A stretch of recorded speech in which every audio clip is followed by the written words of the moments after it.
Spéciale législative au Sénégal. Nous avions reçu en début de semaine Aboubacar Benjeloun de la liste, la coalition gagnante Mankou Sénégal. Aujourd'hui, vous pouvez poser vos questions à Birahim Kamara. Il est candidat pour les Sénégalais de l'étranger pour la coalition Oser l'avenir de Maître Aïssata Tall Sall. Birahim Kamara, bonjour. Bonjour madame. Merci d'être venu jusqu'à nous, Birahim Kamara, excusez-moi. Comme promis, tout d'abord, monsieur Kamara, vous avez 2 minutes pour présenter aux auditeurs un peu les spécificités du programme de la coalition Oser l'avenir. Je dirais que vous avez 2 minutes pour convaincre. Merci. Permettez-moi d'abord de saluer très chaleureusement vos fidèles auditeurs. Je suis candidat à la députation pour les Sénégalais de l'extérieur sur la liste de Oser l'avenir avec Maître Aïssata Tall Sall. Notre programme, nous l'avons subdivisé en 4 parties.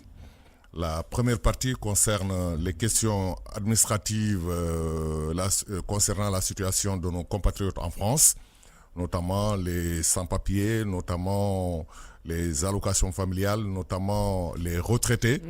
Nous avons dans cette partie des projets concernant effectivement les questions liées aux différentes sortes de cartes de séjour, comment on les attribue, quels sont les avantages, quels sont les inconvénients. En deuxième partie, nous allons aborder la situation de notre participation au développement économique et social du Sénégal. Sur ce plan-là, il y a à manger et à boire, notamment sur la gestion de ce qu'on appelle le FAISE, le Fonds d'appui à l'investissement des Sénégalais de l'extérieur. En quatrième partie, nous avons mené 2 projets. Il y a l'une qui concerne vos confrères qui sont établis ici en France, c'est-à-dire l'aide à la presse. D'accord, des journalistes, des correspondants, des médias sénégalais ici en France qui sont oubliés au moment de la distribution de la dotation à la presse. Et enfin, la partie institutionnelle, parce que c'est vrai que dans la constitution du Sénégal, on dit que pour être président de la République, il faut être de nationalité exclusivement sénégalaise. Alors que ici en France, on a des jeunes Sénégalais qui sont nés, qui ont bénéficié du droit du sol, qui ont ce qu'on appelle la double nationalité. Pourquoi les exclure si nous sommes tous des Sénégalais à part entière? Pourquoi accepter la candidature des uns et pas celle des autres? Nous allons voir également comment ces jeunes, nous pouvons les orienter vers des projets de création d'entreprises au Sénégal, ce qui serait une très bonne chose, notamment dans les régions périphériques, qui sont les véritables pourvoyeurs de l'immigration sénégalaise. En dehors de Dakar, dans les Dakar. Provinces. Voilà. C'est très clair. Je pense, donc, vous êtes plutôt favorable à une réforme constitutionnelle, c'est ça? L'introduction de la binationalité, ça passerait par une réforme de la Constitution, j'imagine? Oui, absolument. Pour accéder à la fonction de président de la République, notre actuelle Constitution précise bien qu'il faut être exclusivement sénégalais de nationalité. Nous trouvons que c'est une aberration, dans la mesure où nos enfants qui sont nés en France et qui ont la double nationalité, qui sont des électeurs potentiels pour toutes les listes, pourquoi voudrons-nous qu'ils soient qu'électeurs au lieu d'être éligibles? Nous pensons que sur ce plan-là, nous avons un projet de révision de la Constitution. C'est très clair, c'est dit. Ouais. D'ailleurs, les Sénégalais, s'ils veulent réagir, n'hésitez pas à appeler nous 01 55 07 58 00. Déjà, quelques questions au standard. Moi, j'ai la mienne de questions avant de laisser la parole aux auditeurs. Aïssata Tall Sall est toujours membre du Parti Socialiste, le PS, qui officiellement, par la voix de son président Ousmane Tanor Dieng, soutient la coalition présidentielle Benno Bokk Yakaar. Est-ce que la liste Oser l'avenir est une liste dissidente du Parti Socialiste? Si vous voulez, nous sommes une dissidence. Nous sommes une dissidence par rapport au mode de fonctionnement du Parti Socialiste depuis une vingtaine d'années. Est-ce que des procédures d'exclusion sont engagées au sein du... Non, nous n'avons pas pris connaissance, mais nous pensons qu'on ne pourra pas nous exclure du Parti Socialiste. Ce n'est pas un parti qui a été fondé par Ousmane Tanor Dieng. C'est un parti qui a été créé par les présidents Senghor, par les Abdoulaye Thiaw et d'autres personnalités qui aujourd'hui nous ont laissé cela comme un héritage national. Le Parti Socialiste, c'est lui qui a conduit le pays vers l'indépendance. Le Parti Socialiste, c'est lui qui a instauré l'état de droit fort. Le multipartisme avec Abdou Diouf. Avec Abdou Diouf. bien avant même Abdou Diouf, il y avait le multipartisme à 4 courants. En 1981, 82, 83, Abdou Diouf a instauré le multipartisme total et Ousmane Tanor Dieng n'en est qu'un héritier. Et est-ce que même, un héritier encombrant? Non, peut-être pas. Ce sont ces dernières années qu'il a changé de trajectoire, qu'il a changé de cap. Mais malgré notre défaite en 2000, il était resté très fort. Il a résisté aux assauts de Maître Wade, dont l'ambition était d'effacer de la carte politique le Parti socialiste. Ousmane Tanor Dieng, comme Aïssata Tall Sall, comme moi, comme tant d'autres, nous avions mené le combat pour d'abord résister. Ensuite, nous avons commencé à faire notre critique et autocritique. Nous savons d'où viennent nos échecs. Nous savons où nous voulons aller. Mais malheureusement, le capitaine a changé de cap depuis quelques années. On aura l'occasion peut-être d'en reparler. On écoute tout de suite les auditeurs. On donne la parole à un premier auditeur que vous devez peut-être connaître. C'est Alassane. Alassane, bonjour. Oui, bonjour. Bonjour, M. Camara. Bonjour, Alassane. Voilà. Oui, je vous connais parce qu'on a travaillé ensemble en 2009, je crois, 2010, pour faire partir Maître Wade. Oui, je vois qui voilà. c'est. Voilà. Donc moi, les partis politiques au Sénégal ne m'intéressent pas du tout parce que leur fonctionnement, mode de désignation, mode de sélection, ça ne m'intéresse absolument pas. M. Mandela avait dit que pour une démocratie, on commence d'abord par les partis politiques. Or, les partis politiques au Sénégal ne fonctionnent absolument pas, que ce soit le PS que vous avez dit, et que le PDS et aussi parti des membres qui sont à terre, ça ne fonctionne absolument pas. La preuve, moi, je soutiens le politique de M. Macky Sall, mais cette fois-ci, je ne voterai pas pour lui, en tout cas pas pour son parti, parce que le mode de désignation, le mode de sélection ne m'intéresse absolument pas. On a désigné... Vous trouvez que les partis politiques, finalement, sont noués, sont... comment dire ça? Il n'y a pas une vie démocratique au sein de ces partis? Non, ce sont des entrepreneurs, en tout cas c'est comme tel, en tout cas moi c'est comme ça, c'est comme des entrepreneurs qui a un parti politique, qui a son entreprise, il peut embaucher qui il veut, il peut virer qui il veut.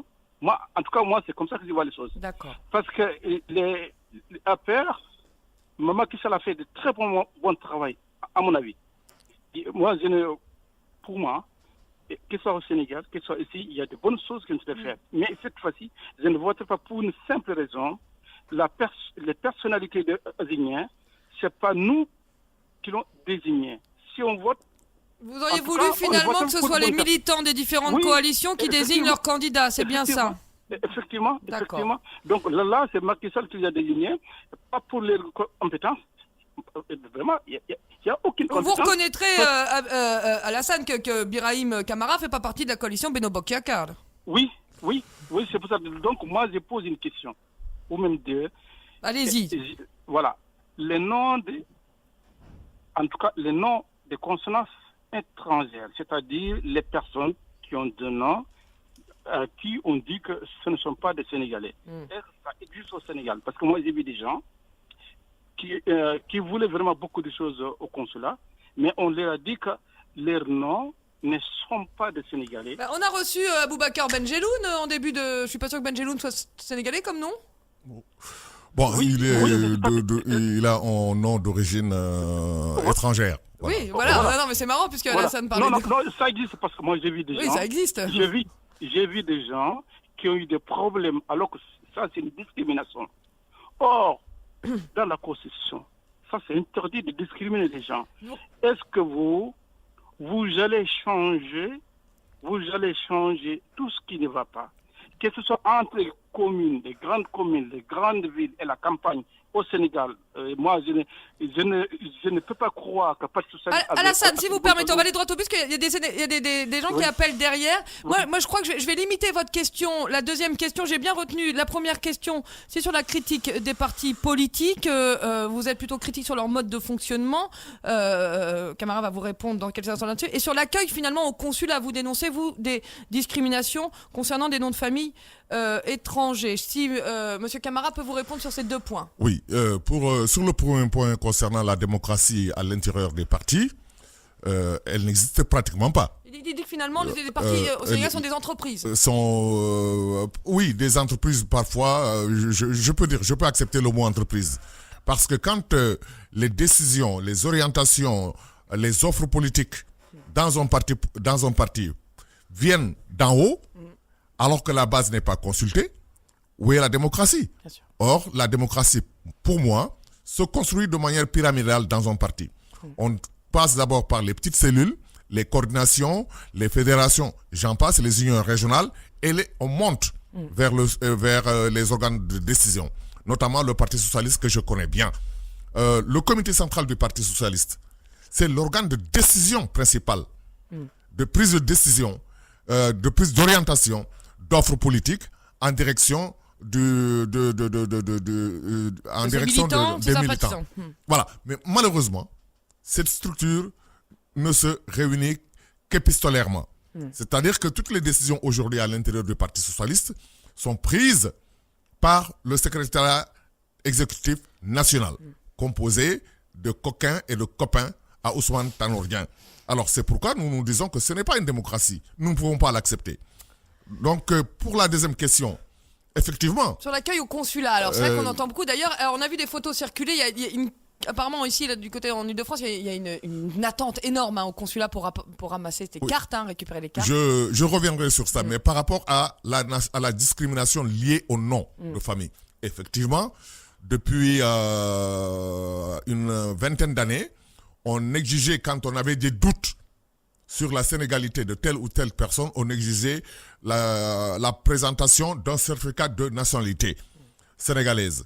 C'est des noms comme par exemple Diarra, comme Sissoko, on pense soit qu'ils sont maliens, soit qu'ils sont mauritaniens, ou quand on s'appelait Barry ou Baldé, on pensait tout de suite à la Guinée. Ce sont des noms qui sont assez qui sont assez répandus dans l'Afrique de l'Ouest. Moi, je trouve cela une aberration. Ouais. Pas plus que 3 jours. J'ai accompagné un cousin qui s'appelle Sow. Sa mère s'appelle Sow. Son père s'appelle Sow. Ils sont tous nés au Sénégal. Et pour tout simplement déposer une demande de passeport, on lui a exigé la présentation d'un certificat de nationalité sénégalaise. J'étais obligé de dire, attention monsieur, la loi du 23 mars 1963, dans son article 1er, dit que sénégalaise, toute personne née au Sénégal, d'un ascendant au premier degré, née lui-même au Sénégal. Et comme vous voyez à travers sa copie littérale d'acte de naissance, son père est bien né au Sénégal, sa mère est bien née au Sénégal, lui-même il est bien né au Sénégal, ses enfants sont au Sénégal, sa famille est au Sénégal. Donc malheureusement, il y a encore cette interprétation de certains agents qui, à mon avis, sont complètement à côté de l'esprit et de la lettre de cette loi. C'est très clair. Pour les problèmes concernant maintenant la distribution des cartes, c'est une question. Vous avez anticipé, mais allez-y. Oui, effectivement. Est-ce que toutes les cartes seront distribuées selon vous à temps ? Je ne le pense pas. À ce rythme-là, nous ne distribuerons pas la moitié. Ça pose question, ça pose problème sur les conditions de l'élection, sa transparence, sa crédibilité. Ça pose de gros problèmes, de sérieux problèmes, parce que tout simplement, nous n'avons pas respecté le code électoral, qui dans ses articles 109 à 113 a prévu des délais de constitution de la commission administrative chargée de la distribution des cartes. Malheureusement, ces délais n'ont pas été respectés parce que nous avons reçu les cartes avec beaucoup de retard. Il s'est trouvé que ces cartes étaient arrivées en vrac. Ils n'étaient pas triées. Pas triées par ordre alphabétique, c'est ça. Par ordre alphabétique. Ou par et numéro. On a passé une semaine. Nous n'avons pas encore fini de trier les cartes. Et on appelle tout le monde. Les gens sont arrivés le lundi matin dans un espace qui ne peut pas contenir plus de 70 personnes. Il y avait au moins 200 à 300 personnes. Vous imaginez les personnes âgées, vous imaginez les malades, vous imaginez les femmes en état de grossesse, vous imaginez les jeunes enfants qui sont venus avec leurs parents. Est-ce qu'on peut imaginer que ces cartes soient distribuées par la poste, envoyées aux détenteurs ou non? Il faut qu'ils viennent le chercher absolument. Il faut absolument, tel que le dit le code électoral, l'électeur doit se présenter muni de son récépissé pour pouvoir retirer sa carte nationale d'identité et sa carte d'électeur. Donc nous avons connu ce problème-là. C'est un rush tous les jours. C'est des problèmes, c'est des énervements. La chaleur y est dans. Les locaux étant exécutés, nous ne pouvons pas faire autrement que de demander au président de la commission administrative, en l'occurrence monsieur le consul général du Sénégal à Paris, de trouver rapidement un endroit beaucoup plus vaste pour qu'on puisse mettre autant de personnes et satisfaire les Sénégalais pour qu'ils retirent leur carte d'identité et leur carte d'électeur. C'est très clair. Merci beaucoup, Monsieur Camara. Je pense que les auditeurs vont revenir peut-être sur ce sujet. On écoute un deuxième auditeur, Aboubakari. Aboubakari, bonjour. Et bonjour, Madame Stéphanie. Bonjour à votre invité. Bonjour. Bonjour. J'ai ma belle famille qui sont du Sénégal. Donc, du coup, ma question, le monsieur tout à l'heure l'a abordé ça. En fait, j'ai voulu poser une question là-dessus. Par rapport aux enfants qui sont nés ici, et qui ont eu la nationalité française, le droit du sol, et du coup, ils ont la double nationalité, mais le code électoral sénégalais dit qu'il ne peut pas se présenter, il ne peut pas être président de la République. Et moi, franchement, je trouve que c'est de l'injustice. Parce que moi, par exemple, j'ai ma belle-sœur qui est née en France ici, même qui joue en handball. Et voilà, et à l'équipe nationale, c'est sénégalaise de France. Non, elle joue pour la France. Non, elle joue en handball. Et l'équipe nationale française l'a contactée, mais elle a opté pour jouer pour son pays. Voilà. Et tout dernièrement, je crois qu'il y a eu un problème par rapport à elle-même. L'équipe nationale du Sénégal a eu un problème par rapport à elle. Mais elle a opté pour jouer pour son pays. Mais là, dans ce cas, ils acceptent qu'ils peuvent jouer. Mais maintenant, Mais on pourra en débattre, effectivement, parce que cette question de la binationalité, ça pose aussi la question, de la fidélité à quelle patrie. Je pense qu'en France, vous n'avez pas le droit d'être binational pour être président de la République. Il me semble, mais est-ce qu'il y a d'autres auditeurs qui vont en parler, Mamadou et Cheikh, qui veulent réagir? Vous, Aboubakari, vous êtes plutôt favorable, hein? Moi personnellement, je suis favorable. Maintenant, excusez-moi, je vais prendre 2 petites minutes. Allez-y, pour revenir à votre invité de la semaine passée, Aboubakari. Non, Aboubakari. Non, parce que j'ai tellement l'émission là, j'ai voulu tellement participer, Stéphanie, j'ai mal dormi. J'ai mal dormi. Vous aviez une question, alors, mais peut-être M. Camara va vous répondre. Vous avez une question sur le retour de Maître Wade, c'est ça? Justement, ça va venir à ça. Je vais dire, franchement, ce monsieur, et moi, il est passé 2 fois sur l'émission JDA à peu près, je l'ai écouté, ce monsieur m'avait séduit, mais franchement, ça avait beaucoup de déceptions, je l'ai écouté la dernière fois. Quand il dit que lui, il ne peut pas juger Maître Wade, et lui, il a fait coalition à Maître Wade, celui qui veut juger Maître Wade. Donc ça, c'est la coalition. Voilà, lui, c'est pas son droit. Je vais lui dire qu'est-ce qu'il fait de la moralité. Parce que pour moi, Maître Wade, c'est un dictateur. Un dictateur, on ne le soutient pas. Quelqu'un qui ne veut pas quitter le pouvoir, qui a fait 2 mandats, comme la Constitution le demande, et il force un 3e mandat, il ne faut pas s'allier à cette personne. Vous ne comprenez pas l'alliance avec le PDS. Moi, on comprend bien. D'ailleurs, il y a des gens du PS qui ont voulu s'allier avec le PDS. Ils n'ont pas réussi. Donc votre invité, franchement, moi je doute de sa moralité. Vous n'avez pas de questions, Aboubakari? Franchement, non, j'ai pas de questions. Merci beaucoup. J'ai mon avis que je donne. Merci bien. Merci à vous, Aboubakari. Vous m'excuserez, il reste 12 minutes et il y a des Sénégalais qui voudraient réagir et qui ont des questions, des Sénégalais ou autres d'ailleurs, concernant ces élections. Aux législatives au Sénégal, on va écouter Mamadou justement qui va revenir peut-être sur la question de la binationalité rapidement. Mamadou, bonjour. Oui, bonjour Madame Assoumane. Excusez-moi, comme je suis dans les transports, peut-être que vous vous entendrez un peu trop mal. Mais je voulais juste vous saluer d'abord et saluer l'invité et saluer tous mes collègues que je connais encore et particulièrement Bemba. Et je voulais juste dire, Madame Assoumane, que sur la question de binationalité, que je ne suis pas d'accord, le monsieur qui nous dit oui, et les enfants nés ici, ils peuvent... Mais le problème, ce n'est pas ça. Moi, je refuse déjà la binationalité de nos présidents, parce qu'on ne peut pas défendre 2 patries. On ne peut pas, c'est impossible, donc il faut qu'il...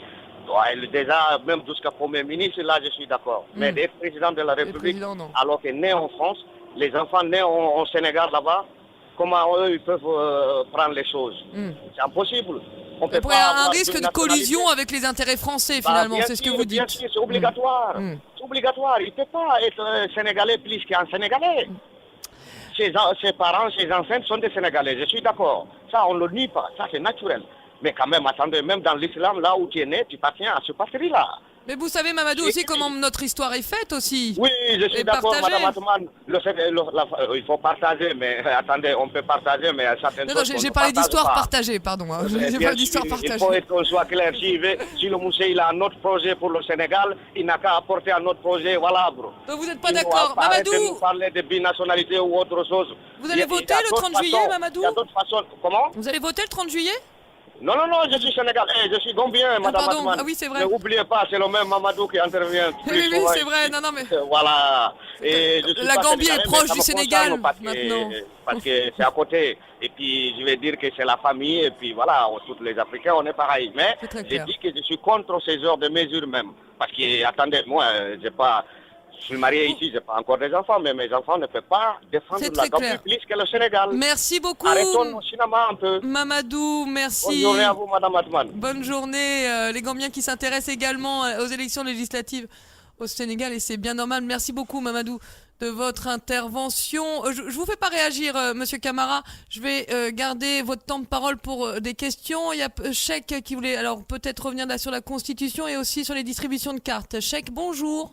Bonjour Madame Stéphanie. Bonjour Monsieur Cheikh. Si vous avez une question, je vous demanderai d'aller droit au but. Comme ça, Monsieur Camara pourra s'exprimer et vous répondre.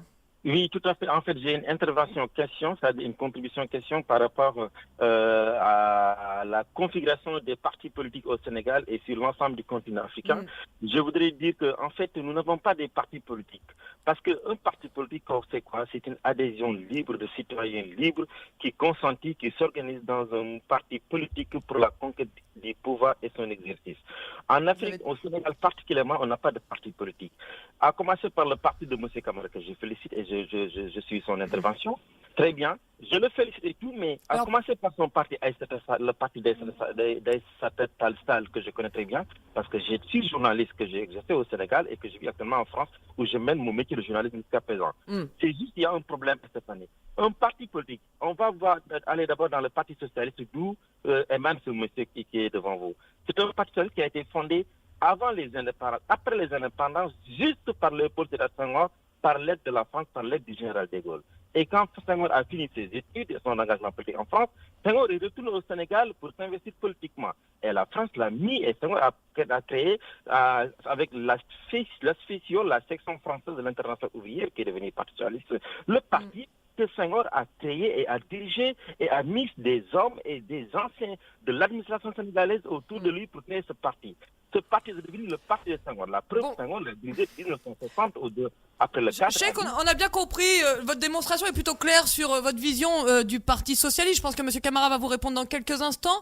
Vous aviez une autre question? Excusez-moi, j'ai le chronomètre qui défile, c'est pour ça. Oui, tout à fait. Oui. Le temps nous presse. Ma seconde intervention, c'est par rapport à la binationalité. Je rejoins ce que vous venez de dire. Moi, je vis en France. Éventuellement, si j'avais des enfants, parce que mes enfants vivent au Sénégal, moi, je ne suis pas d'accord à ce que les enfants des Sénégalais qui sont nés ici et qui ont la binationalité franco-sénégalaise puissent diriger l'État du Sénégal un jour comme président de la République. C'est pas normal. Ça ne se fait pas aux États-Unis. Ça ne se fait pas dans toutes démocraties modernes et qui sont des démocraties de référence. Ce qui dépend de mal. Parce que imaginez un jeune qui est né ici, qui ne connaît rien du Sénégal, qui ne connaît rien de Touba, qui ne connaît rien de Matam, qui ne connaît rien de Fongolimi, qui ne connaît rien de Bankassa, qui ne connaît rien de Mbaki, qui ne connaît rien de Ndam. Si vous m'évitez de gaspiller mon chronomètre en faisant des énumérations en rallonge. Voilà. Comment voulez-vous que ce jeune homme qui est né ici, qui ne connaît rien d'Afrique du Sénégal, c'est ce que disait le précédent auditeur. Et parler de planification, d'aide de développement. Bon, Cheikh, vous n'avez pas de questions en fait. Mais je contribue à la richesse de votre Vous avez bien raison. Alors moi, Cheikh, je vais vous poser une question pour vous. Et Monsieur Camara parlait d'aide à la presse, notamment pour les correspondants. Vous avez dit que je suis journaliste, j'exerce mon métier ici. Ça vous plaît ça comme idée? Je suis le responsable de cette news. Avant-hier, le départ de méthode, c'est moi qui l'ai mis dans les télévisions sénégalaises. J'étais de 8h jusqu'à 14h le départ à l'aéroport Le Bourget. C'est moi qui l'ai mis dans toutes les chaînes de télévision. Je suis le directeur, le responsable de CNews News TV ici en France. Donc, par rapport à la presse, exactement, que je connais très bien, que j'avais acquise au Sénégal quand j'étais là-bas. Et aujourd'hui, en France, tous les journalistes sénégalais qui n'ont pas cette aide à la presse, ce qui n'est pas normal, ce qui est très juste. Imaginez, moi, ce que je dépense pour le site CNews News. Donc, Cheikh, cette idée, pour vous, est plutôt une bonne idée? une cette excellente proposition. idée. C'est très clair. C'est Merci une excellente Cheikh. idée. Merci Cheikh. Et chers confrères, n'hésitez pas à venir nous voir à Africa numéro 1. Vous êtes le bienvenu. On est du côté de la Bastille. C'est toujours un plaisir d'échanger avec nos confrères. Monsieur Camara, vous avez entendu Cheikh, hein, son réquisitoire terrible contre le Parti socialiste. Peut-être lui apporter une réponse. Il a raison. Je l'ai suivi. C'est quelqu'un qui connaît l'histoire du Parti socialiste. Bien entendu, le Parti socialiste, c'est après les indépendances. Mais le Parti socialiste aussi émane de différentes fusions de partis. Depuis la SFIO, depuis que Senghor est parti de la SFIO, jusqu'à la création du Parti socialiste du BPS en 1948, qui a gagné pour gagner les élections de 1951. C'est un long cheminement qu'il maîtrise bien. Je l'en félicite. Par contre, ce qui est important dans un parti, ce sont les valeurs. Nous disons que nous sommes des socialistes. Et Senghor nous disait que ce n'est pas le socialisme en tant que tel qui est important, mais c'est l'épithète qu'on peut y accoler. C'est Vous le croyez sens au partage des richesses. Quand on dit socialisme, c'est ça. C'est contre le libéralisme. Donc c'est aussi une économie, une économie plutôt dirigée. J'ai peut-être pas ça, mais en tout cas pas forcément contre le libéralisme. Vous savez. Vous êtes un adepte du libéralisme économique ? Non, pas forcément non plus. J'ai ma vision par rapport au libéralisme économique que nous connaissons actuellement, qui a beaucoup plus de contradictions et de défaillances que de choses positives. Senghor nous a enseigné que nous devons être des socialistes, mais démocratiques. Et l'épithète, il y est attaché beaucoup de choses.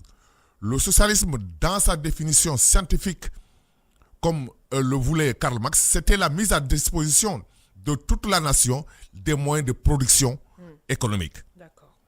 Mais nous pensons que l'homme doit être au début, au cœur et à la fin de tout développement.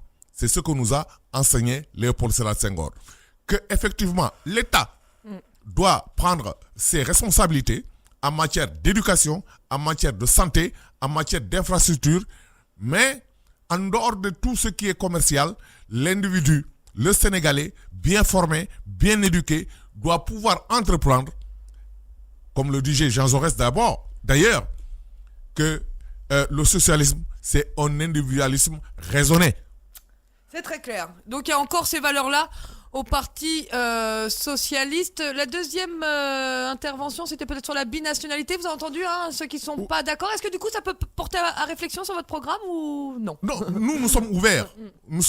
C'est une question que nous allons soumettre au débat. Nous avons vu Benjamin Netanyahou, qui est actuellement le Premier ministre d'Israël. Où est-ce qu'il a passé toute sa vie ? Aux États-Unis d'Amérique, ça ne l'a pas empêché de rentrer et de présider aux destinées d'Israël. Il y a beaucoup de cas comme ça. Les constitutions ne sont pas les mêmes. Aux États-Unis, il faut être impérativement né sur le territoire américain. Ce n'est pas le cas de la France, avec qui nous avons un passé très longtemps, avec qui nous avons des relations très amicales. Nous disons que c'est un débat que nous allons mener. Mais par contre, je ne peux pas concevoir qu'un enfant qui est né en France, dont l'acte de naissance a été transcrit sur les registres consulaires, à qui on a donné la possibilité d'accéder à la carte nationale d'identité et au passeport sénégalais, et qui a des ambitions pour le Sénégal, il peut ne pas être président de la République, il peut ne pas être ministre, il peut ne pas être député, mais quand il veut se consacrer au développement économique, apporter sa contribution à cela, que ce soit dans le domaine de l'agriculture, je crois qu'il faut l'encourager, il faut lui donner les moyens.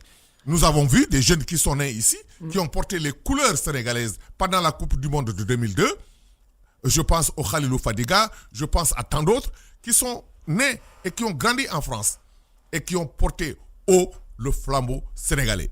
Pourquoi, quand on accepte ces talents-là sur le plan économique également, on doit pouvoir accepter sur le plan politique. Si je suis bien, votre raisonnement, c'est finalement la diaspora contribue majoritairement beaucoup pour le développement économique du pays, elle doit aussi pouvoir prendre des décisions politiques. Elle doit participer à la prise des décisions politiques. C'est très clair. Merci beaucoup Birahim Kamara d'avoir été notre invité. Et je vous lis quelques messages. Il y a Draman qui voulait vous saluer et vous souhaiter bonne chance pour ces élections.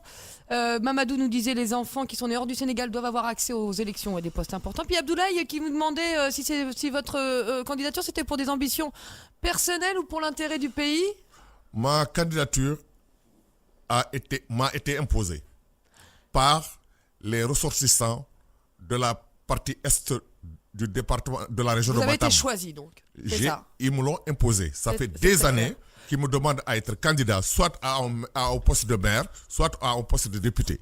J'espère que c'est pas malgré vous quand même que vous y mettez. Il me reste 20 secondes, mais allez-y. Parce que tout simplement, j'ai contribué à toute action qui contribue au développement économique, social de mon département, de ma commune, de mon pays. Merci beaucoup Monsieur Kamara d'être venu jusqu'à nos studios. Je rappelle que vous représentiez la liste, la coalition Oser l'avenir menée par Aïssata Tall Sall aux élections législatives du 30 juillet prochain au Sénégal. Je vous donne rendez-vous demain pour une nouvelle édition. À demain.